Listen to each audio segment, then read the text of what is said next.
ঘরে 4টা মোমবাতি আছে। আবারও শুনুন, একটি ঘরে 4টা মোমবাতি আছে। 4টা মোমবাতির 4টা নাম আছে। ভরসা, ভালোবাসা। বিশ্বাস, আশা, এটা হলো 4টা মোমবাতির আলাদা আলাদা 4টা নাম। ভরসা, ভালোবাসা, বিশ্বাস, আশা। ভালো করে শুনুন। ভরসা নামের যে মোমবাতিটা ছিল সেটা হঠাৎ করে নিভে গেল।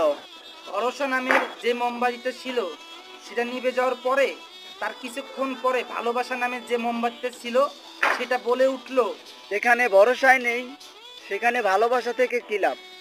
তাই ভালোবাসাটাও নিভে গেল। বিশ্বাস নামের যে মোমবাতিটা ছিল সেটা কিছুক্ষণ পরে বলে উঠল, যেখানে ভরসা নেই, যেখানে ভালোবাসা নেই, সেখানে বিশ্বাস থেকে কি করবে? তাই সেও নিভে গেল। ভরসা, ভালোবাসা, বিশ্বাস, এই তিন মোমবাতিটাই নিভে গেল। হঠাৎ করে সেই রুমের ভিতরে একটা লোক এসে পড়ল। সে আশা নামের যে মোমবাতিটা ছিল সেটা হাতে নিয়ে বাকি সব মোমবাতিকে জ্বালিয়ে দিল। তার মানে আমি এটাই বুঝালাম যে জীবনে চলার ক্ষেত্রে অনেক বিপদই আসবে। বিশ্বাস থাকবে না, ভরসা থাকবে না, ভালোবাসা থাকবে না। তাই বলে কি কখনো আশাটা ছাড়বেন না। আশাটা কিন্তু আপনি রাখবেন।